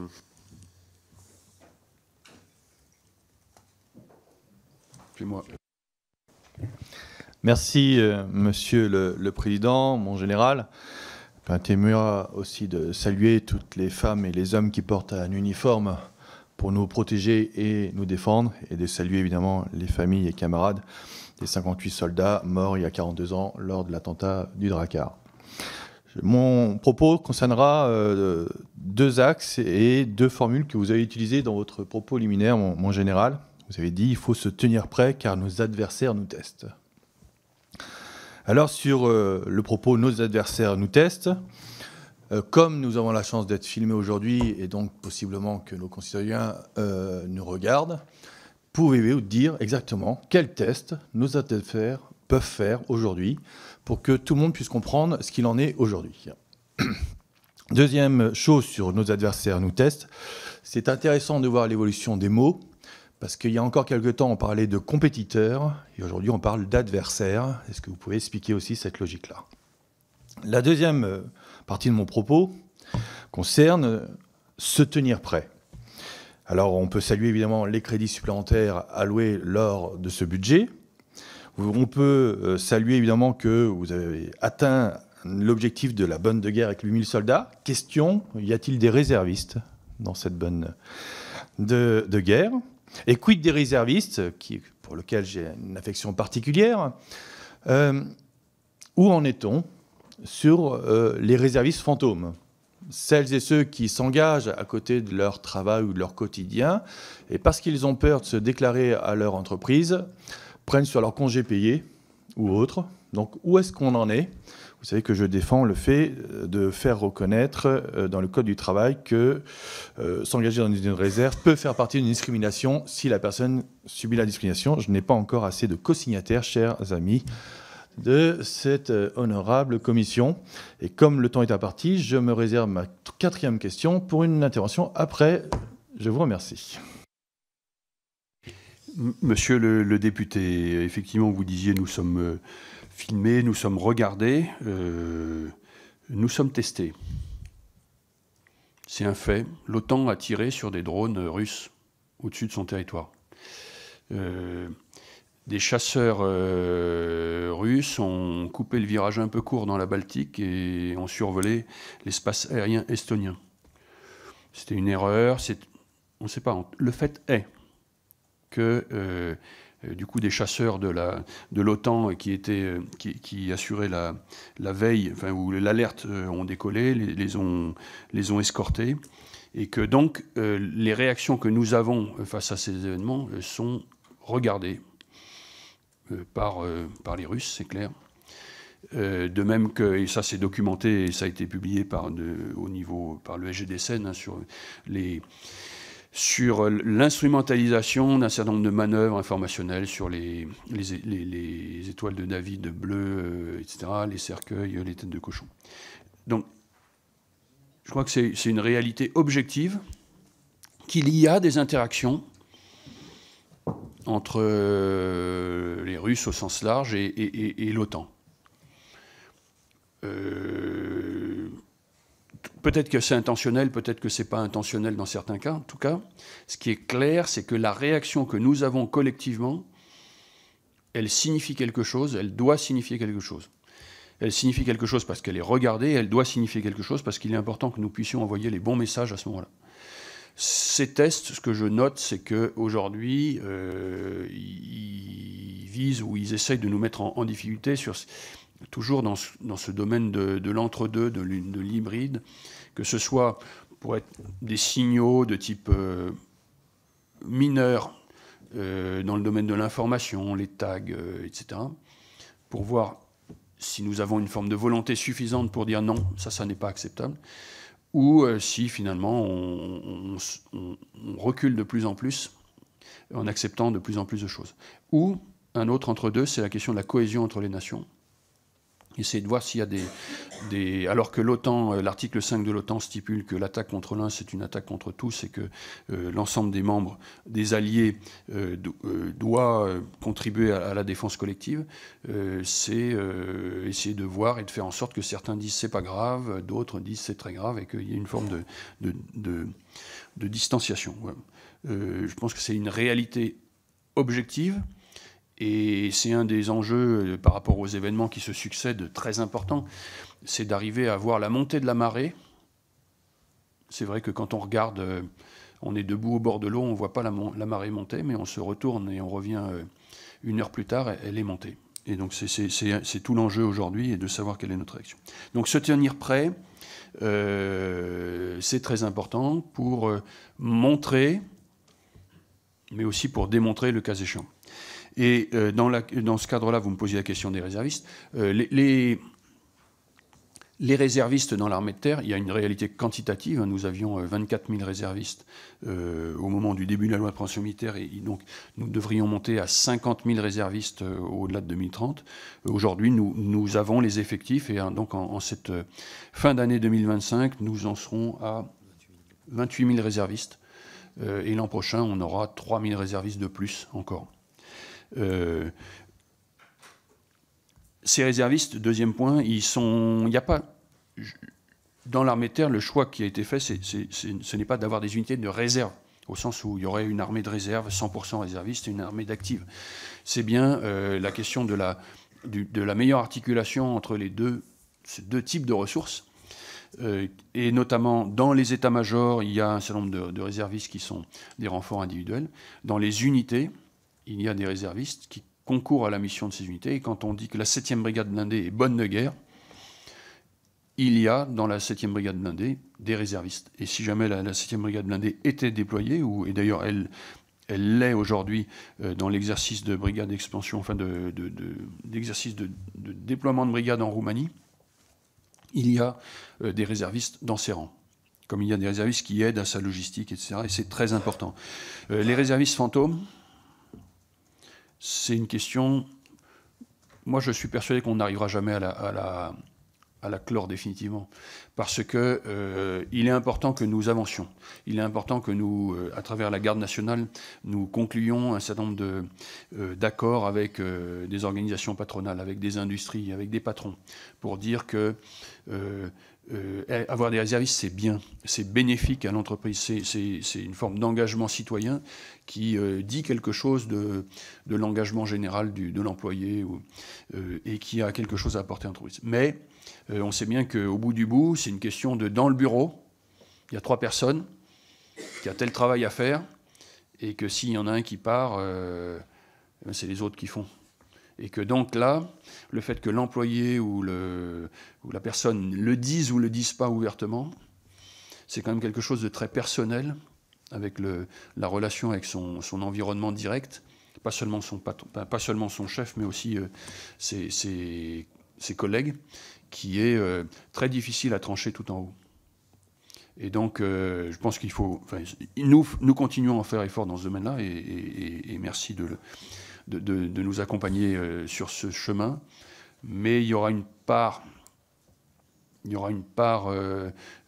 qui demeurera d'entente directe de l'employé avec son environnement immédiat. Alors on peut, et j'espère, améliorer l'image générale de la réserve et faire que de plus en plus ce soit considéré comme un engagement positif et reconnu comme tel. Mais il y a une part qui restera irréductible de la situation individuelle. Merci mon général. J'ai donc 4 questions individuelles, je vais les prendre 2 par 2. La première sera pour Madame Sophie Errante. Merci Président Général, merci pour ces propos et vos propos liminaires et vos réponses aux questions.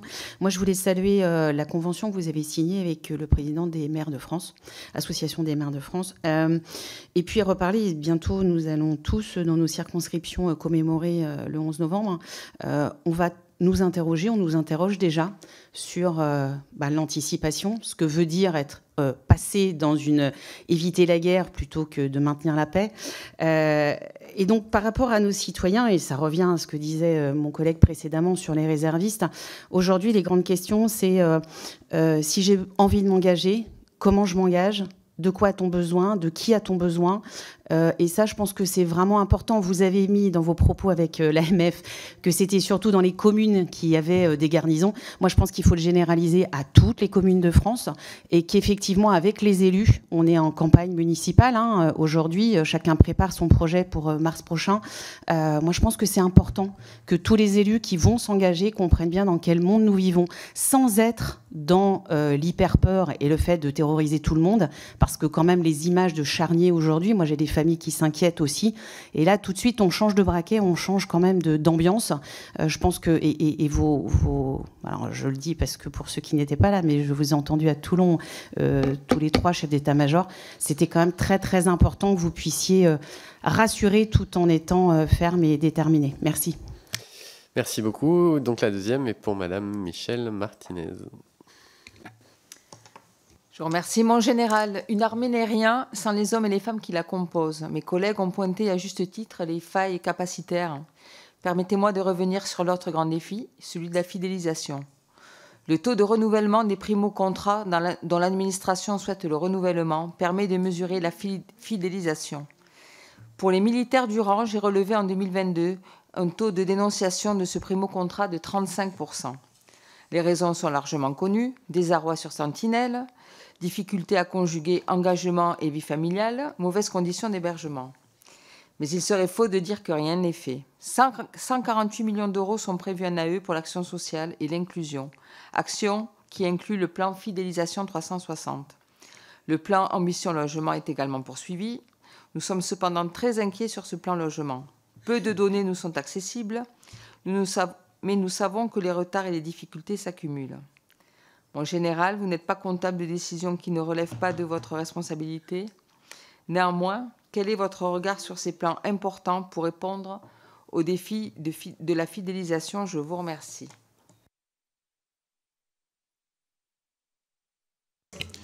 Oui, Madame la députée, je réponds à votre question en commençant par un propos un peu général pour dire... Pour revenir sur ce que je disais tout à l'heure, la difficulté de la communication qui doit être la nôtre et de la prise de conscience qui doit être la nôtre, c'est à la fois la gravité, au sens de l'urgence et de la radicalité de la menace, et de son évolution, et qui fait que, oui, nous ne sommes plus dans un monde de maintien de la paix, mais dans un monde dans lequel nous avons à éviter la guerre, probablement, globalement. Mais... Donc cette gravité, elle doit être conjuguée, à mon avis, à une forme d'optimisme, enfin en tout cas de confiance dans nos forces. En tout cas, moi, je suis à la tête de l'armée de terre, ce dont je témoigne, c'est que, j'ai bien la mission d'agir, de peser pour pas que le pire arrive. 2, que j'ai ce qu'il faut, alors en ressources budgétaires, équipements, mais surtout humaines. Il y a 110 000... Il y a 130 000 personnes qui portent l'uniforme que je porte, il y a 110 000 personnes dans l'armée de terre. C'est une armée de terre jeune, en moyenne 31 ans, les régiments c'est 28 ans, 14 000, 15 000 jeunes qui nous rejoignent chaque année. moi je témoigne, et vraiment je le fais très, très sincèrement, et j'espère que certains d'entre vous ont pu venir par exemple à la présentation de l'armée de terre à l'école militaire et rencontrer les soldats sur les stands, mais chaque fois qu'on rencontre les soldats, on est frappé par cette gravité. Ils savent qu'ils s'engagent et que c'est un engagement qui peut entraîner toute la personne, mais il y a une volonté de peser et il y a un sens de l'engagement qui est absolument très important. Et que notre pays a des ressources importantes, qu'il est au sein d'un continent qui a d'immenses richesses. Et quand on compare le PIB de la Russie, puisqu'on parlait de la Russie tout à l'heure, au PIB, on a objectivement en main de quoi peser sur notre destin. Donc c'est un peu ce message, en tout cas moi maintenant, si je reviens à mon niveau de chef d'état-major de l'armée de terre, moi mon message c'est de dire que oui, nous agissons, et nous qui sommes une partie de la jeunesse de France, 15 000 sur une classe d'âge de 850 000, et qui en touchons une partie plus importante à travers les préparations militaires, à travers nos lycées militaires, les services militaires volontaires, etc. On peut considérer qu'on en touche un peu directement une 40 000 par an. Et puis on en voit, notamment dans les journées défense-citoyenneté, on peut avoir confiance dans cette jeunesse, même si il est important de pouvoir lui donner du sens, et y compris dans les modes de commandement. Donc, je pense que tous les responsables, mais là, je n'ai pas de conseil à donner, mais les responsables et les élus, et c'est ce qu'on a dit aussi dans cette convention avec l'AMF, nous avons un enjeu collectif à dire que le bien supérieur, le bien collectif, vaut qu'on le serve, et que nous avons des moyens et des ressources pour le faire. Ce service de ce bien supérieur et de ce bien collectif, c'est très large et très vaste, et l'engagement d'élus en fait partie. Une des formes, c'est militaire. Et donc, moi, j'ai le devoir, et c'est un impératif que je dois aux jeunes Français, mais c'est un impératif que je me dois pour avoir les masses nécessaires, le cas échéant, de pouvoir répondre positivement et accueillir des jeunes Français qui voudraient servir dans les armées, mais pour un temps. Pour un temps, c'est quelques jours par an, en moyenne 35 jours, 40 jours pour les réservistes, mais certains font beaucoup moins, d'autres font plus. D'autres formes de services possibles, et on poursuit les expérimentations de volontaires découvertes de l'armée de terre, et puis le cas échéant, s'il y avait d'autres formes de services qui étaient proposées, de pouvoir y répondre. Et là, j'ai un enjeu, pour revenir sur les réserves, en fait, on est victime de notre succès. On a plus de jeunes qui veulent nous rejoindre dans les réserves qu'on a de place à leur offrir, et on a un peu un système aujourd'hui qui est héritier, qui continue à être héritier des années passées, et où le système pour entrer dans la réserve, et pour tout le monde, on commençait par être entrayé sur le terrain et tiré, etc. Alors que probablement, il faut nous sommes en train d'ouvrir des voies d'accès directement sous-officiers, directement officiers, de spécialistes, etc. Mais donc, dans cet engagement collectif, sur le 11 novembre, le souvenir, autour du souvenir de tous les morts pour la France de l'histoire, je pense qu'on a un enjeu, effectivement, à avoir un discours d'optimisme et de pouvoir peser sur le monde qui vient, d'engagement, de différents types d'engagement, dont l'engagement militaire possible.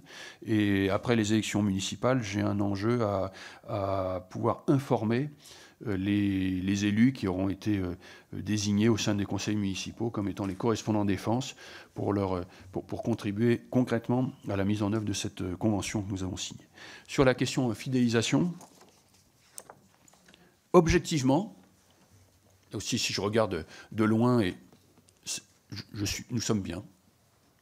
C'est-à-dire que depuis, alors il y avait eu ce trou d'air en 2023 dans le recrutement, etc., mais à la fin de l'année 2025, je finirai l'année sur les effectifs qui me sont accordés par la loi de pension militaire. Et si j'avais eu plus de droits, j'aurais eu plus de monde. Donc, nous sommes sur une bonne dynamique. Cette bonne dynamique, elle touche les militaires du rang, elle touche les sous-officiers, elle touche les sous-officiers. Cette bonne dynamique, elle est liée au recrutement. J'ai des taux, y compris pour les militaires du rang de présentation pour s'engager, qui sont bons, et notamment sur l'extrême fin de l'année, nous allons pouvoir engager en plus en qualitatif, c'est-à-dire, et notamment dans les métiers qui sont les plus en tension, ou les métiers, tous ces métiers du cyber, de l'électronique, du soutien, de la mécanique, etc., pour lesquels nous avons habituellement plus de mal à recruter. Pourquoi ? Et c'est là que je fais un rebond. Parce qu'en fait, les jeunes Français, ils nous rejoignent pour servir, et plutôt pour servir dans ce qu'ils considéraient le cœur du militaire, plutôt le combat. Et non pas pour faire dans les armées, pour la plupart d'entre eux, ce qu'ils feraient ou ce qu'ils pourraient faire par ailleurs. Et ça, c'est une dimension ça fait notre richesse en France. Et ça me semble être une des raisons pour lesquelles nous avons des jeunes qui veulent nous rejoindre, c'est parce que c'est pour une armée pour de vrai. C'est-à-dire que c'est une armée d'emploi, et les jeunes Français, notre pays a la volonté de se défendre et sait générer en son sein des jeunes qui veulent servir, et notamment ceux qui veulent servir sous l'uniforme et sous l'uniforme militaire. Et c'est pour ça que la campagne de recrutement que nous faisons, qui marche très bien aujourd'hui, peux-tu le faire?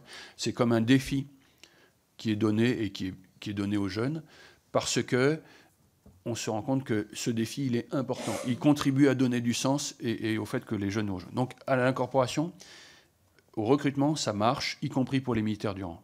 Et nous avons recruté cette année 15 000 jeunes et nous en recrutons 15 000 l'an prochain. Mais le deuxième versant de cette question des effectifs, c'est la fidélisation.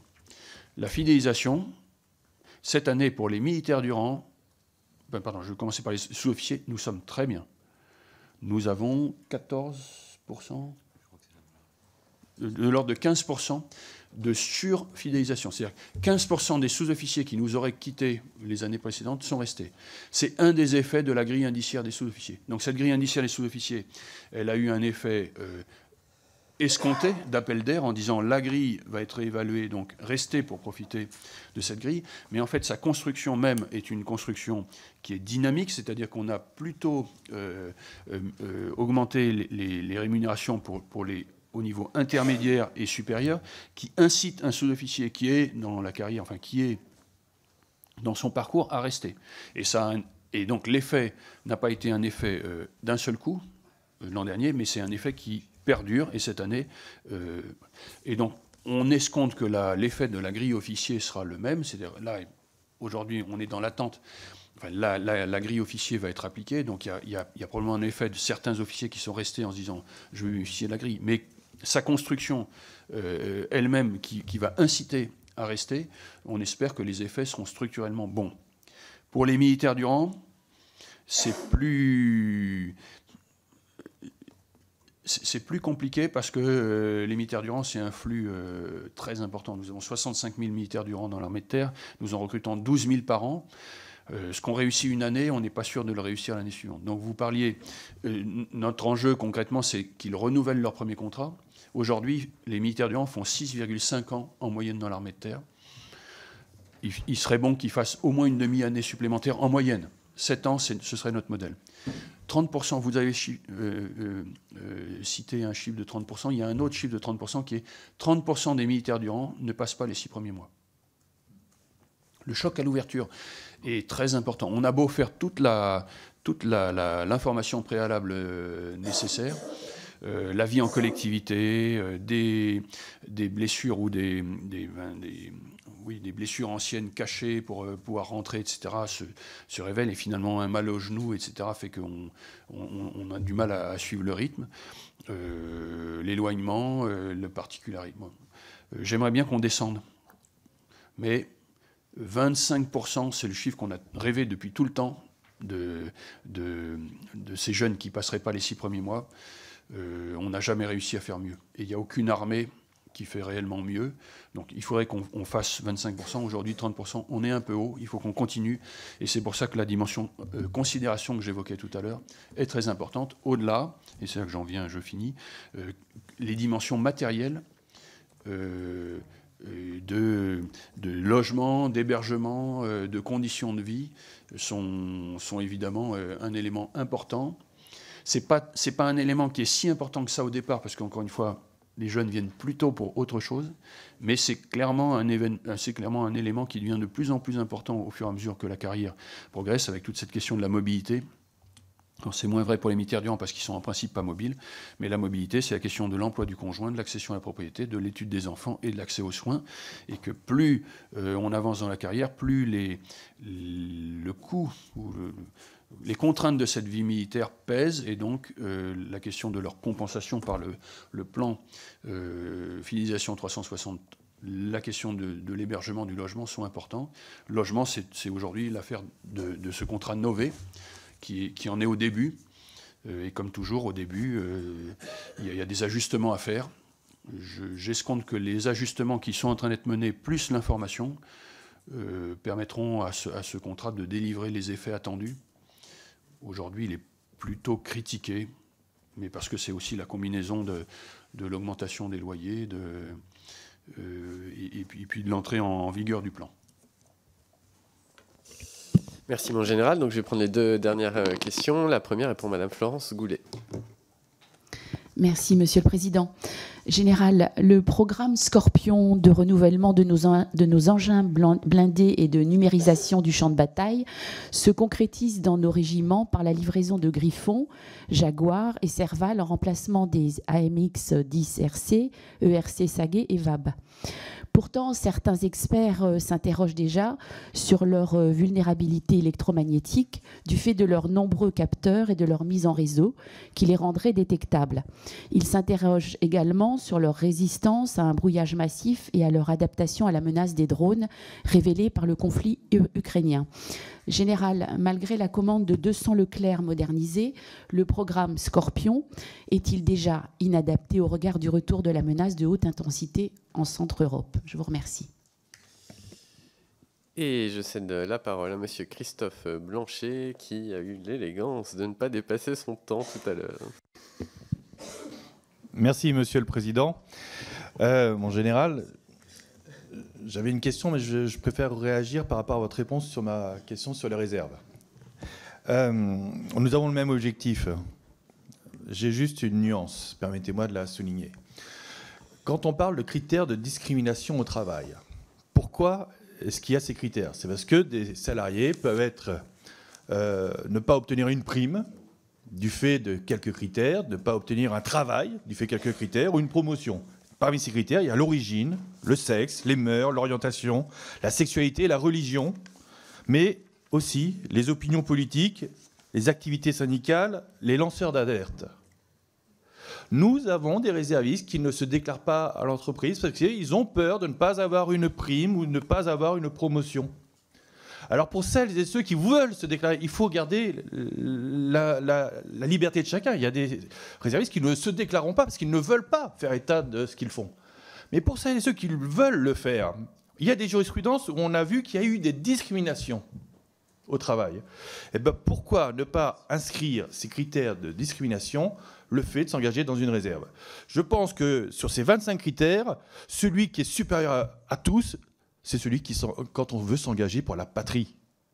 Donc j'ai ma nuance là-dessus, mon général. Permettez-moi de la souligner parce que je pense qu'on doit faire évoluer. Et aujourd'hui, on a un cap à franchir pour la réserve. Il faut aussi, pour celles et ceux qui veulent l'affirmer, qu'ils soient capables de le faire, car nous n'avons plus la capacité d'attendre.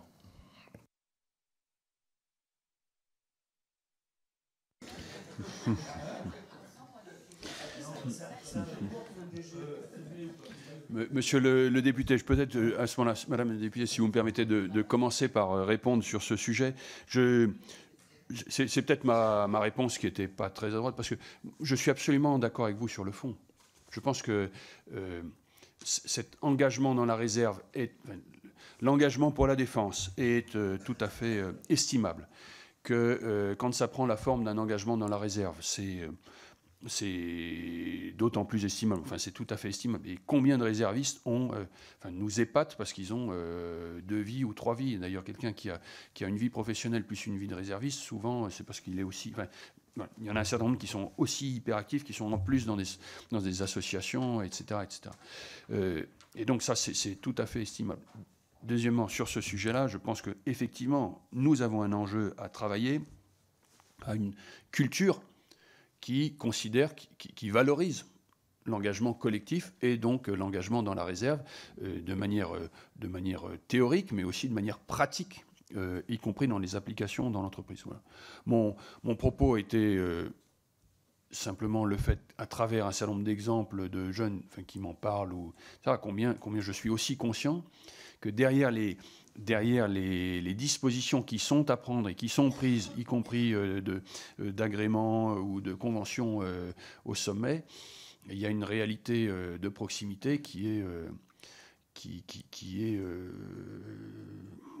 qui est assez individuel. Voilà, j'hésitais tout à l'heure à prendre la comparaison, mais je le fais, pour une femme d'être enceinte. C'est-à-dire que c'est pareil, il n'y a aucune discrimination à avoir, mais de facto, il y a un certain nombre d'environnements dans lesquels ça tombe mal. Et c'est présenté comme ça. Voilà. Alors ensuite, voilà. Mais c'était vraiment une nuance. Je suis tout à fait. C'est pas seulement je suis d'accord. Nous devons travailler à ce côté de culture, et de convention, de façon à ce que concrètement cet engagement dans la réserve puisse être vécu, d'autant plus que dans les évolutions que nous avons à faire sur cette réserve, il y a un vrai enjeu d'évolution sur la question de la disponibilité. Aujourd'hui, concrètement, dans la très grande majorité des cas, nous allons convoquer un réserviste quand il peut venir. Mais l'enjeu est, dans le pire des cas, de le convoquer quand on en a besoin. Mais d'ailleurs, l'enjeu serait, surtout si le nombre de jours d'activité annuelle augmente, de pouvoir le convoquer quand ça nous convient aussi. Et que donc, ça va mécaniquement faire peser encore plus de contraintes sur l'environnement professionnel immédiat des uns et des autres. Pour Scorpion, oui, Scorpion est un programme d'avenir. Alors, ce qu'il y a, c'est que Scorpion est un... Pardon, c'est un terme qui est polysémique, c'est-à-dire qu'il y a une réalité du programme Scorpion. Il y a une réalité de l'idée Scorpion. Et puis, il y a une réalité de la modernisation de l'armée de terre dans la décennie qui est la nôtre. C'est comme ça que je considère Scorpion, même si je vais revenir au programme aussi. Cette modernisation des équipements et des capacités de l'armée de terre dans la décennie qui est la nôtre, c'est-à-dire 20-30, ça s'appelle combat collaboratif. C'est-à-dire, la question, c'est le système de commandement. C'est la mise en réseau des équipements modernes qui sont nés dans cette génération Scorpion que vous avez cité, Griffon, Serval, Jaguar, ou qui ont été adaptés à ce Scorpion. C'est le cas du Leclerc rénové. Oui, je pense que l'intuition, et plus que l'intuition, l'étude qui a conduit à dire que le combat collaboratif était la modernité du capacitaire de la décennie, on avait raison. C'est-à-dire de dire qu'en fait, ce qui compte, c'est le système de commandement, c'est la mise en réseau, c'est le fait qu'on puisse faire de la défense collaborative. Une agression a lieu contre un élément, l'ensemble des autres éléments en non-connaissance, voire peuvent la traiter. L'attaque collaborative, c'est-à-dire qu'un observateur voit une cible, c'est traité de manière presque automatisée par un autre acteur. Ça c'est l'idée Scorpion générale, et c'est donc notamment l'idée des Griffons, Serval et Jaguar. Maintenant, ces Griffons, Serval et Jaguar, c'était une idée qui était novatrice. Et donc, au moment de l'application de cette idée concrètement, on découvre qu'il y a des éléments qui sont à corriger, ou que les évolutions font qu'il y a une adaptation possible. Les éléments qui sont à corriger, c'est-à-dire que c'était principalement parce qu'on considérait, finalement on avait conçu ça à un moment où on estimait qu'on aurait la supériorité dans le spectre électromagnétique, et que donc concrètement, l'adversaire n'aurait pas les capacités de nous détecter si facilement, d'avoir de l'intrusion dans nos systèmes. Donc, on a des systèmes qui étaient plutôt rayonnants, au sens d'émettre en permanence pour pouvoir établir leur coordination, la coordination en permanence, de façon à se répondre. Et ça, c'est pas très discret. Donc, il y a une question d'évolution de ce système, mais je pense que le système est tout à fait adaptable à cette évolution. Il y a une question de masse, de cible, de silhouette. Oui, ce n'est pas des silhouettes qui sont des silhouettes pour faire du combat de tranchées et de percer les lignes ennemies. Parce que les véhicules Scorpion que vous avez cités, ils étaient aussi liés au renouvellement de ce qu'on appelle le segment médian de l'armée de terre, les brigades médianes, les brigades légères blindées. Mais je crois qu'on avait raison, parce qu'en plus, il y a quelque part là le génie français. Je caricature un peu. Parce que nous continuons à être une armée qui veut être polyvalente. Et je pense qu'on a raison. Ce n'est pas seulement le combat en Ukraine dans les tranchées qu'on veut faire. On veut couvrir tout le spectre des missions possibles et d'entraînement de nos alliés, etc. Et quelque part, ce qui nous symbolise un peu, nous Français, nous armées de terre française, c'est cet intermédiaire. C'est ce côté léger, blindé léger de ces véhicules-là. C'est pas fait pour être embossé, enterré dans la première ligne et de défendre ferme. Ce sera d'autres véhicules qui feront ça. Mais je pense qu'on avait raison. Et troisièmement, enfin, c'est leur évolutivité. La lutte anti-drone, on en parlait tout à l'heure. Moi, je suis serein sur il faut qu'on avance. Mais j'ai... combien de Griffons ou de Serval avons-nous dans l'armée de terre On en a 1500. On va en avoir 3000. J'ai 3000 armes de lutte anti-drone. Parce que j'ai 3000 tourellos téléopérés. Et que sur ces tourellos téléopérés, on peut mettre une couche d'intelligence artificielle exactement comme on l'a fait pour le Proteus, pour suivre, pour détecter les drones à l'image, calculer l'endroit où on va tirer en fonction de la vitesse de défilement. Comme c'est des mises de feu électriques, etc., je suis absolument sûr que ces armes vont être adaptées à ce domaine-là. Et l'ensemble des kits qui viennent en superstructure sur le Scorpion, bon, ben, peut-être certains ne sont pas si pertinents que ça, mais comme c'est des kits qui viennent en superstructure, on va pouvoir adapter le système. Donc, moi, au bilan, au moment où nous sommes en train de livrer, parce que chaque année, nous recevons, donc cette année, en 2026, nous allons avoir, en termes de Griffons, on va recevoir 190 Serval l'an prochain, 20 MEPAC, c'est-à-dire les Griffons qui ont un mortier embarqué, 30 Jaguars, 110 Griffons. Nous sommes dans les moments où cette livraison est maximale. Moi, je suis très content, très heureux que ces véhicules arrivent, même si il est important qu'avec l'industriel et la DGA, on fasse les adaptations et les ajustements nécessaires pour les adapter au temps qui vient.